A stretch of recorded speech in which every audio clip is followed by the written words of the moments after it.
أشهد أن لا إله إلا الله.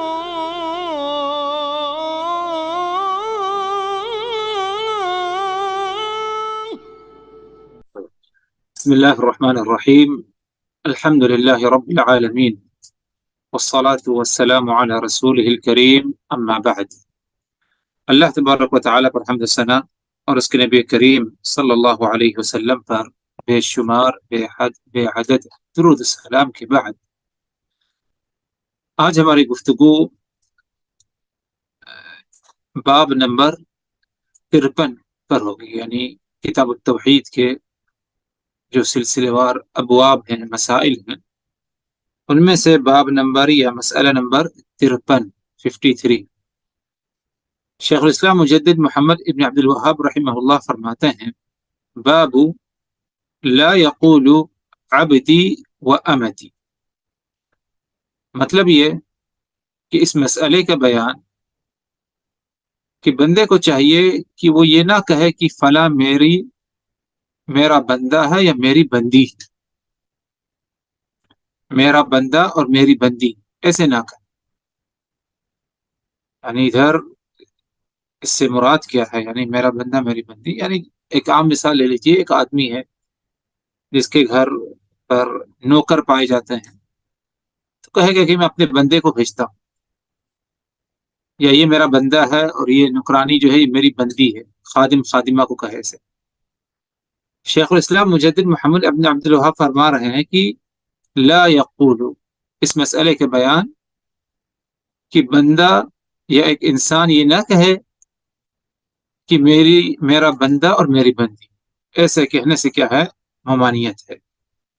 اور اس سلسلے میں کیا ہے؟ حدیث بھی ایک روایت کی ہے، لیکن قبل اس کے کہ اس حدیث کو آپ حضرات کے سامنے پڑھا جائے اور اس کی تشریح کی جائے، ہو سکتا ہے ذہن میں سوال اٹھتا ہو کہ کیا میرا بندہ میرا بندی اس طرح کہنا یہ حرام ہے یا کہ مکروہ اور ناپسندیدہ؟ اس بارے میں جمہور اہل علم کا، بلکہ اکثر و بیشتر اہل علم کا کہنا یہ ہے کہ ادھر جو ممانعت ہے وہ کراہت یعنی ناپسند ہے ایسا کہنا، لیکن حرام نہیں۔ اگر کسی بندے نے کہا کہ میرا بندہ میری بندی، یا ان دونوں میں سے کوئی ایک کہا، تو اس نے حرام کا ارتکاب نہیں کیا، بلکہ ایک مکروہ عمل کا ارتکاب کیا۔ مکروہ عمل ایک ایسا عمل جو کہ مرغوب نہیں، پسندیدہ نہیں۔ رہی بات یعنی یہ مکروہ عمل کیوں ہے؟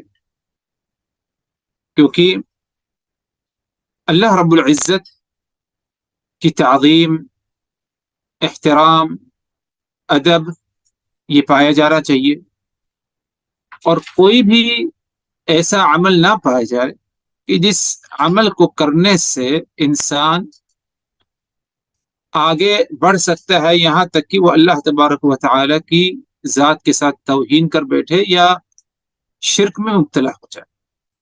تو اسی لیے سدًا للذریعہ جسے کہتے ہیں کہ یہ ایک جائز عمل، جائز بات کے ذریعے اگر انسان حرام تک پہنچ سکتا ہے، اس کا خدشہ ہے، تو اس جائز عمل سے بھی انسان کو اپنے آپ کو روک لینا چاہیے، کیونکہ وہ جائز عمل کیا ہے؟ انسان کو حرام تک پہنچا دے گا۔ تاکہ اسی لیے حرام تک نہ پہنچے تو وہ جائز عمل سے بھی اپنے آپ کو روک کر کے رکھے، اور یہ عمل کیا ہے؟ ناپسندیدہ ہوگا، مکروہ ہوگا۔ تو جب شیخ الاسلام مجدد محمد ابن عبد الوہاب نے فرمایا کہ باب لا یقول عبدی و امتی، بندہ ایسا نہ کہے کہ یہ میری بندی ہے یا یہ میرا بندہ ہے۔ اسی طرح اس سلسلے میں جو حدیث یعنی پیش کیا شیخ الاسلام مجدد محمد عبد الوہاب نے، صحیح حدیث صحیح بخاری مسلم کی حدیث کے راوی حضرت ابو ہریرہ رضی اللہ عنہ فرماتے ہیں کہ رسول اللہ صلی اللہ علیہ وسلم نے فرمایا، لا یقل احدکم اطعم ربک وضئ ربک ولیقل سیدی ومولائی ولا یقل احدکم عبدی وامتی ولیقل فتایا وفتاتی وغلام۔ مطلب اس حدیث ہے کہ آپ صلی اللہ علیہ وسلم فرما رہے ہیں کہ لا یقل احدکم، تم میں سے کوئی شخص یہ بات نہ کہے کہ اطعم ربک، تم اپنے رب کو کھلاؤ، وضع ربک، تم اپنے رب کو وضو کراؤ۔ لفظ رب یعنی جو ہے اس کے جو ایک عام اہم مفہوم پایا جاتا ہے کہ مالک، یعنی اللہ کی ذات رب العالمین ہے، یعنی دنیا جہاں کی مالک، دنیا جہاں کی مالک ہے۔ اسی طرح آپ اگر کہیں پر کام کرتے ہیں تو ظاہر سی بات اس کمپنی کا کوئی مالک ہے، اسے بھی کیا ہے رب کہا جاتا ہے، اسے بھی کیا ہے رب، کیونکہ وہ کمپنی کا مالک۔ تو رب کا مفہوم، صحیح مفہوم اسی وقت سمجھا جائے گا جب ہمیں معلوم ہو جائے کہ یہ لفظ کس کے بارے میں کہا گیا ہے۔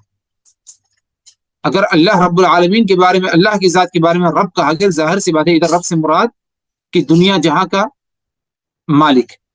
لیکن ایک کمپنی مالک کو کہہ دیا گیا کہ یہ رب ہے، تو اس سے مراد یہ نہیں کہ وہ دنیا جہاں کا مالک ہے، بلکہ وہ اس کمپنی کا کیا ہے مالک ہے، یا اس گاڑی کا مالک ہے، یا اس سواری کا مالک۔ تو رسول اللہ صلی اللہ علیہ وسلم فرماتے ہیں کوئی شخص یہ نہ کہے کہ اطعم ربک، کہ تم اپنے رب کو کھانا کھلاؤ، یعنی اپنے مالک کو کھانا کھلاؤ، اور ایسا بھی نہ کہے کہ وضع ربک، کہ تم اپنے مالک کو وضو کرو، کیونکہ اس طرح کہنا درست نہیں۔ درست کس لیے نہیں؟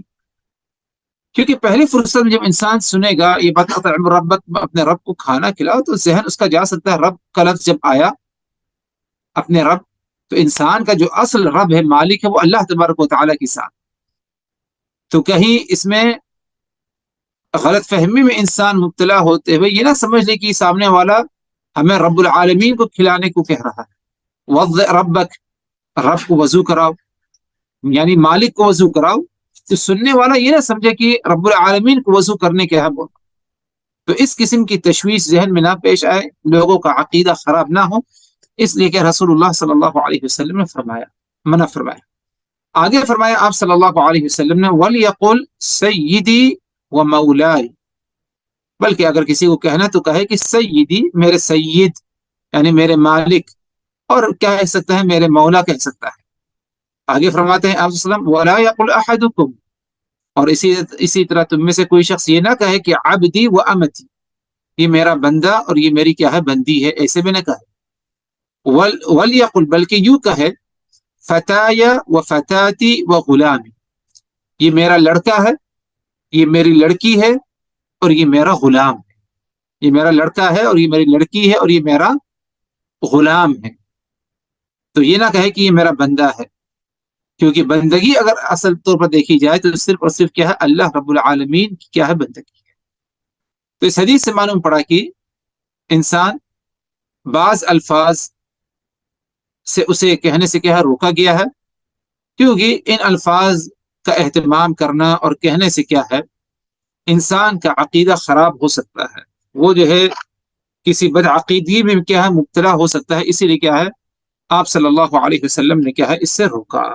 تو اسی مسئلے کی وضاحت کے لیے شیخ الاسلام مجدد محمد ابن عبد الوہاب نے اس باب کو قائم کیا اور فرمایا کہ باب لا یقول عبدی و امت، اس مسئلے کا بیان کہ بندہ یوں نہ کہے کہ عبدی، یہ میرا بندہ ہے، یا امتی، ایسے بھی نہ کہے کہ یہ میری کیا ہے بندی ہے، بلکہ اگر کہنا ہے تو کہے کہ یہ میرا بیٹا ہے، یہ میری بیٹی ہے، یہ میرا غلام ہے، یا میری کیا ہے یہ لونڈی ہے۔ تو اس حدیث سے کیا ہے یہ ایک اہم سبق ہمیں کیا مل رہا ہے، اور جیسے کہ بات گزری کہ ادھر جو ممانعت ہے اس حدیث میں، ممانعت حرمت کی نہیں ہے، بلکہ ممانعت کیا ہے کراہت کی ہے، ناپسند ہے ایسا کہنا۔ اگر کسی نے کہا تو گنہگار نہیں، بلکہ کیا ہے ایسا کہنا کیا ہے ناپسند ہے۔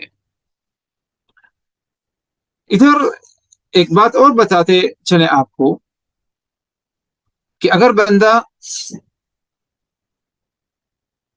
یہ کہے رب کا جو لفظ ہے اسے اس کے سامنے اضافہ کر دے کسی اور، یعنی جسے کہتے ہیں کہ اپنے طرف کسی صفت کی طرف اسے کیا ہے اگر اسے کیا ہے بڑھا دیتا ہے، جیسے عبدی کا مطلب آتا ہے کہ میرا فلاں بندہ نام لے کر کے کہہ دے تو اس میں کوئی مذاکرہ کوئی حرج نہیں. تو ادھر کراہت کیا ہے ظاہر ہوئی کہ ادھر نام پتہ چل رہا ہے اور وہ بھی کیا ہے بندہ ہے. یا کسی بندی کا نام لے کر کے کہے گی میری فلاں بندی، میری فلاں بندی، اگر اس طرح کہتا ہے نام لے کر کے اس میں نام کا اضافہ کرتا ہے تو اس میں کوئی مذاکرہ کوئی حرج نہیں ہے. تو یہ پہلا مسئلہ ہوتا. آگے بڑھتے ہیں. ایک دوسرا باب جو کہ شیخ الاسلام مجدد محمد ابن عبد الوہاب نے اس باب کے بارے میں کہا باب لا يرد من سأل باللہ. اس مسئلے کے بیان کہ اگر کسی شخص نے اللہ کا حوالہ دے کر کچھ سوال کیا ہے، کچھ طلب کیا ہے، تو اسے خالی ہاتھ نہ چھوڑ دیا جائے، بلکہ اگر اس نے اللہ کا حوالہ دے کر کے کچھ طلب کیا ہے، مانگا ہے، تو اس کی مانگی ہوئی چیز کو اسے کیا ہے دے دیا جائے. یہ کب دینا ہے؟ اگر اس نے اللہ کا حوالہ دیا ہے. جیسے کہ ہے اللہ کی قسم کہ میں اللہ کا حوالہ دیتا ہوں، اللہ کا حوالہ دیتا ہوں، مجھے فلاں چیز کی ضرورت ہے، مجھے فلاں چیز دے دو، یا میرا فلاں کام کر دو. تو اگر اس نے اللہ کا حوالہ دیا ہے تو اس کی مانگی ہوئی چیز کو کیا ہے اسے کیا ہے دے دینا چاہیے. کیوں دے دینا چاہیے؟ کیونکہ اس نے ایک عظیم ذات، سب سے عظیم ذات کا کیا حوالہ دیا، اور وہ اللہ رب العالمین کی ذات ہے. تو اللہ کی تعظیم ہے اس میں کہ اگر کسی نے اللہ کا حوالہ دیا، اللہ کے نام کا حوالہ دیا، تو جو چیز وہ طلب کر رہا ہے وہ اسے کیا ہے دے دے. ادھر تھوڑی سی تفصیل کی ضرورت ہے، اور وہ یہ اس طرح ہے کہ اگر کوئی شخص اللہ کا حوالہ دے کر کچھ طلب کرتا ہے کہ میں اللہ کا حوالہ دیتا ہوں کہ مجھے فلاں چیز دے، تو کیا ہمیشہ اس کی مراد کو پورا کیا جائے، اس کی مانگی ہوئی چیز کو دے دیا جائے؟ معاملہ اس طرح نہیں، بلکہ اگر اس کا سوال کرنا اللہ کا حوالہ دے کر تین چیزوں سے اگر وہ خالی ہے، تین باتوں سے اگر وہ خالی ہے، تو اس کی بات کو ضرور ہم کیا ہے مانیں، اور اس کی مراد کو ہم ضرور پورا کریں. نمبر ایک، اگر اس نے اللہ کا حوالہ دے کر کوئی حرام عمل، حرام کام، حرام معاملے کا حوالہ دی، حرام معاملے کا سوال کیا، تو اس کی وہ مراد پوری نہیں کی جائے گی. جیسے کہ کوئی کہے کہ میں اللہ کا حوالہ دیتا ہوں کہ تم اپنے رشتہ داروں سے قطع تعلق ہو جاؤ، یا میں اللہ کا حوالہ دیتا ہوں کہ تم مجھے اپنے مال میں سے شراب خرید کر کے دے دو. تو اگر اس طرح وہ اللہ کا حوالہ دیتا ہے حرام کاموں کے لیے، تو اس کی مراد پوری نہیں کی جائے گی، اس کی باتوں کو نہیں مانا جائے گا. ایک دوسری بات ادھر یہ ہے کہ اگر اس نے ایسا سوال کیا کہ آپ اس کے سوال کو پورا کر ہی نہیں سکتے، اس کی مراد کو پورا کر ہی نہیں سکتے، ناممکن ہے آپ کے لیے، تو ایسی حالت میں بھی آپ اس کے سوال کو پورا نہ کریں، اس کی مراد کو پورا نہ کریں. یوں کہے کہ اللہ کا حوالہ دیتا ہوں آپ مجھ کو گاڑی دے دیجئے، اس کے پاس گاڑی ہے ہی نہیں. میں اللہ کا حوالہ دیتا ہوں کہ اگر آپ کے گھر میں چاول ہے تو چاول دے دیجئے، میرے مہمان آ رہے ہیں اور چاول ختم ہے، یا گیس کا باٹلہ ختم ہے مثال کے طور پر، یا کوئی اور چیز ہے اس کی ضرورت ہے، اور اللہ کا حوالہ دے کر آپ سے طلب کر رہا ہے اور آپ کے پاس وہ چیز ہے ہی نہیں، تو ادھر آپ اسے اگر نہیں دیں گے، ظاہر سی بات نہیں دے سکتے، تو اس میں کوئی مساقہ کوئی حرج نہیں. ایک تیسری چیز یہ ہے کہ اگر اس نے ایسی بات کا سوال کیا، ایسی چیز طلب کی اللہ کا حوالہ دے کر کہ اگر آپ اسے دے دیں تو آپ نقصان میں پڑ سکتے ہیں، پریشانی میں پڑ سکتے ہیں. جیسے کہ آپ گھر کے مالک ہیں اور کہے وہ شخص، اور اسی گھر میں آپ رہتے ہیں، تو کہتا ہے کہ میں اللہ کا حوالہ دے کر کہتا ہوں کہ آپ مجھے اپنا گھر دے دیں. اب ظاہر سی بات ہے آپ کا اپنا گھر ہے، آپ اسی میں رہ رہے ہیں، اگر اسے دے دیں گے تو آپ بے گھر ہو جائیں گے. یا آپ کو اپنی حفاظت کے لیے، اپنے گھر کی حفاظت کے لیے اسلحے کی ضرورت ہے، اور وہ اللہ کا حوالہ دے کر کہے کہ میں اللہ کا حوالہ دیتا ہوں، ذرا تم اپنا اسلحہ مجھ کو دے دو، حالانکہ آپ کو اس کو ضرورت ہے اسلحے کی، اپنے آپ کو محفوظ رکھنا ہے، گھر والوں کی حفاظت کے لیے. چور ڈکیٹ لوٹ مار کا کچھ اگر ماحول ہے، اللہ نہ کرے کبھی اگر پایا جائے، ادھر آپ اگر اپنا اسلحہ دے دیں اسے، تو آپ اس میں دقت پریشانی پڑے. تو اگر ان تین قسم کے سوالات سے اس کا سوال خالی ہے، اللہ کا حوالہ دے کر کے اس نے سوال کیا ہے، تو اس کی مراد کو کیا ہے پورا کر دیا جائے، کیونکہ اس نے سب سے عظیم ذات اور وہ اللہ رب العالمین کی ذات ہے، ان کا حوالہ دے کر کے اس نے سوال کیا ہے، تو اس کی اس میں تعظیم نہیں بلکہ اللہ کا احترام کرتے ہوئے، اللہ کے نام کا احترام کرتے ہوئے، اس کی عظمت کو سمجھتے ہوئے اس کی مراد کو ہمیں کیا ہے پورا کر دینا چاہیے۔ رہی بات اس مسئلے کی وضاحت کے لیے شیخ الاسلام مجدد محمد ابن عبد الوہاب رحمہ اللہ نے ایک حدیث ادھر نقل کی ہے، اور یہ حدیث بھی کیا ہے سنن ابی داود، سنن نسائی میں موجود ہے صحیح سند کے ساتھ۔ حدیث کا راوی عبداللہ ابن عمر رضی اللہ عنہما ہے، فرماتے ہیں کہ رسول اللہ صلی اللہ علیہ وسلم نے فرمایا من استعاذ باللہ فأعیذوه ومن سأل باللہ فأعطوه ومن دعاكم فأجیبوه ومن صنع إليكم معروفا فكافئوه فإن لم تجدوا ما تكافئوه فادعوا له حتى تروا أنكم قد كافأتم۔ مطلب اس حدیث کا من استعاذ باللہ فأعیذوه، جس نے اللہ کی پناہ طلب کی تو تم اسے پناہ دے دو۔ اگر کسی شخص نے اللہ کی پناہ طلب کی تو تم اسے پناہ دے دو۔ کیسے اللہ کی پناہ طلب کرے؟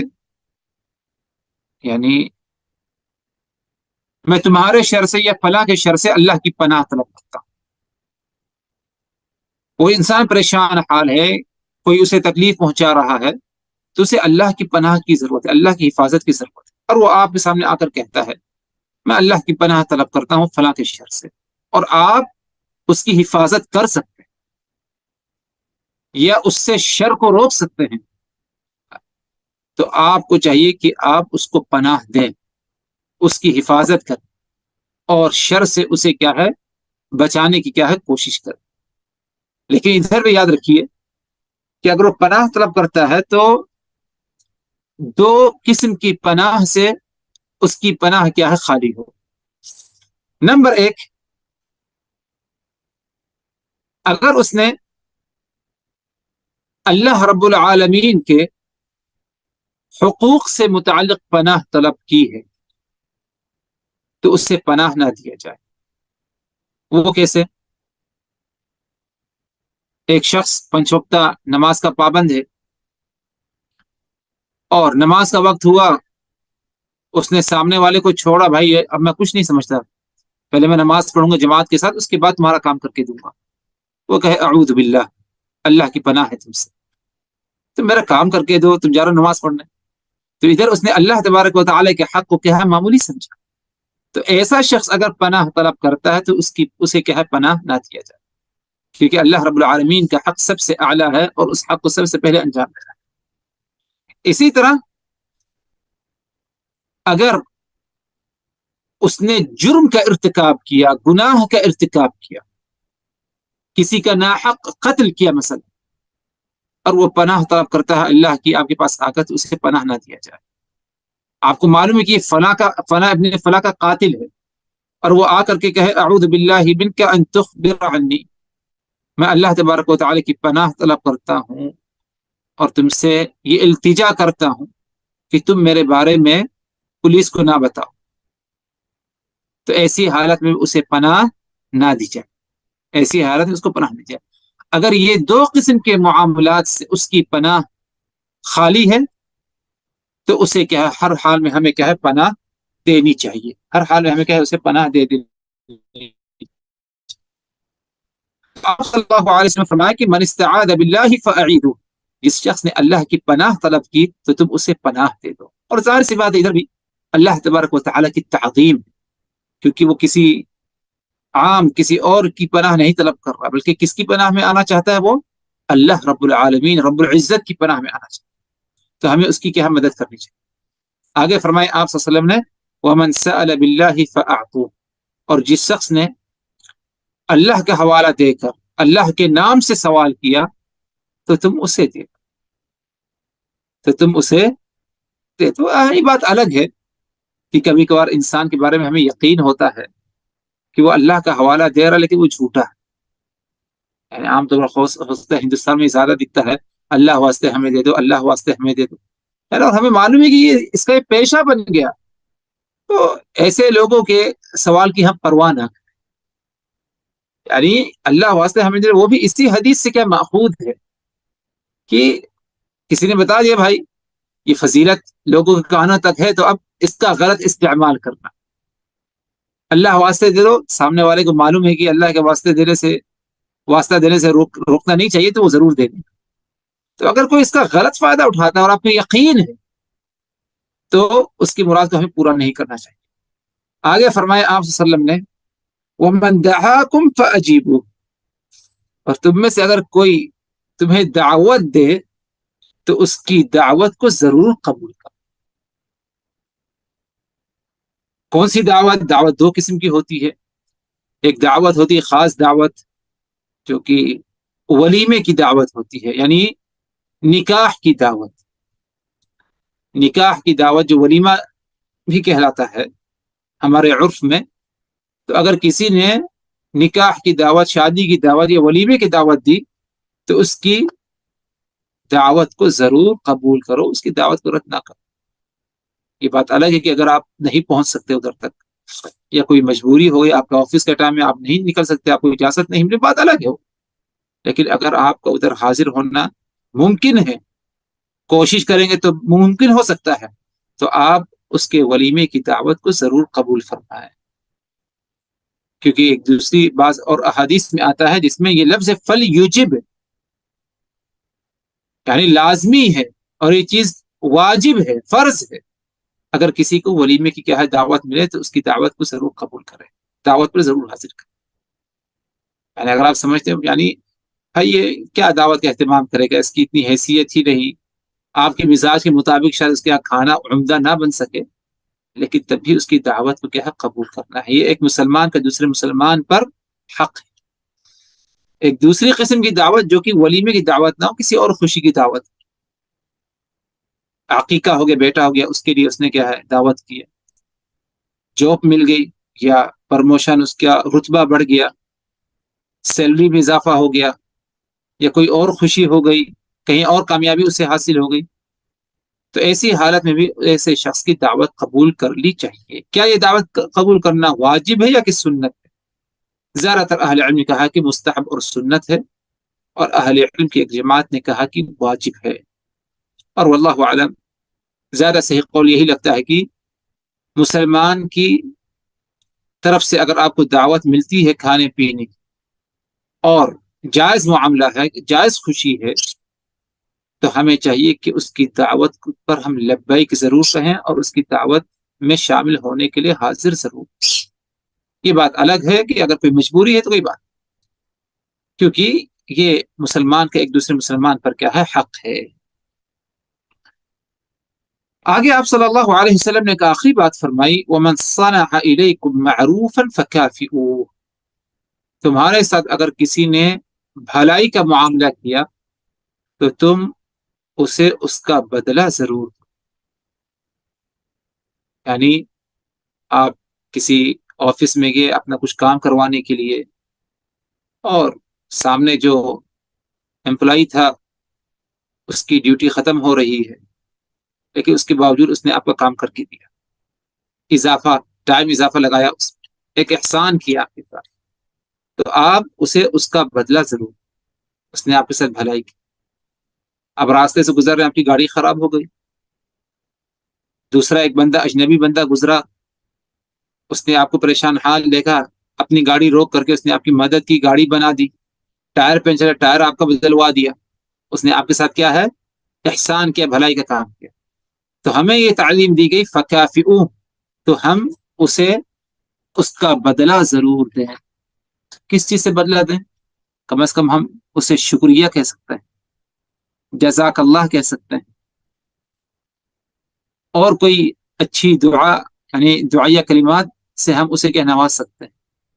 اور اگر کوئی مادی چیز دینا چاہتے ہیں، اس نے آپ کا ساتھ آپ کی گاڑی کا ٹائر بدلوا دیا، آپ کی گاڑی میں ماشاءاللہ مٹھائیوں کا باکس پڑا ہوا ہے، آپ کسی اس میں جا رہے ہیں مٹھائی لے کر کے، تو ایک مٹھائی کا ڈبہ اسے پکڑا دیجئے، یا کوئی اور پانی ہے، پانی اسے دے دیجئے، اسے اس کا بدلہ۔ فرماتے ہیں آپ صلی اللہ علیہ وسلم آگے فَإِن لَمْ تَجِدُوا مَا تُكَافِئُوهُ، اگر تمہارے پاس کوئی بدلہ نہیں اسے دینے، نہ پیسہ ہے، نہ کوئی کھانے پینے کی چیز ہے، اور نہ ہی تم کوئی اس کے ساتھ احسان کر سکتے ہو. فَادْعُوا لَهُ حَتَّى تَرَوْا أَنَّكُمْ قَدْ كَافَأْتُمُوهُ، تو تم اس کے حق میں دعا کرو، تم اس کے حق میں دعا کرو، پیٹھ پیچھے دعا کرو اس کے کہ اللہ تعالیٰ فلاں نے میرا فلاں کام کیا، فلاں احسان ہے. ہم اس کے حق میں اس قسم کی یہ دعا کرتے ہیں، اس کی مرادوں کو پورا کر، اسے دنیا میں ترقی دے، آخرت میں کامیابی سے نواز. اور کتنی دعا کرنا ہے؟ آپ سے فرمایا حتی تروا انکم قد کافأتموہ، یہاں تک کہ تمہیں یہ محسوس ہونے لگے کہ تم نے اس کی بھلائی، اس کے احسان کا اس سے کیا ہے بدلہ دے دیا. یعنی خوب دعا کرو یہاں تک کہ یہ اس بات کا تمہیں احساس ہونے لگے کہ ہاں اس نے جو بھلائی کی تم نے اسے اس کا بدلہ دے دیا. تو یہ بھی ایک تعلیم جس کا تعلق آداب سے ہے، اس حدیث میں رسول اللہ صلی اللہ علیہ وسلم نے ہمیں دیا ہے. المہم کہنا ہے تو اس حدیث کے ذریعے کہ بندہ اگر اللہ تبارک و تعالیٰ کی پناہ طلب کرتا ہے، آپ کے پاس آتا ہے تو اسے پناہ دے دیں ہم، دو شرطوں کے ساتھ جیسے کہ بات گزری ہے. اسی طرح اگر کوئی شخص اللہ کا حوالہ دے کر آپ سے کچھ سوال کرتا ہے تو اس کا سوال کیا ہوا کی ہوئی جو چیز ہے یا کوئی سامان ہے یا کوئی مال ہے اسے ہم ضرور دے دیں، بشرطے کی 3 شرطیں اس کے اندر پائی جائیں جیسے کہ کیا ہے بات گزری ہے. اور اسی طرح یہ تو 2 اہم بنیادی بات تھی جس کا تعلق توحید سے تھا. مزید اور آپ صلی اللہ علیہ وسلم نے اس میں جو ہے 2 باتیں ایسے بیان کی جس کا تعلق آداب سے ہے، ادب سے ہے. نمبر 1 کہ اگر کوئی دعوت دے تو اس کی دعوت کو ضرور قبول فرمائیں. نمبر 2 وہ یہ کہ اگر کسی نے آپ کے ساتھ بھلائی کی تو اس کے بھلائی کا اسے بدلہ ہم ضرور دیں. اسی پر ہم اکتفا کرتے ہیں. وآخر دعوانا ان الحمد للہ رب العالمین. لا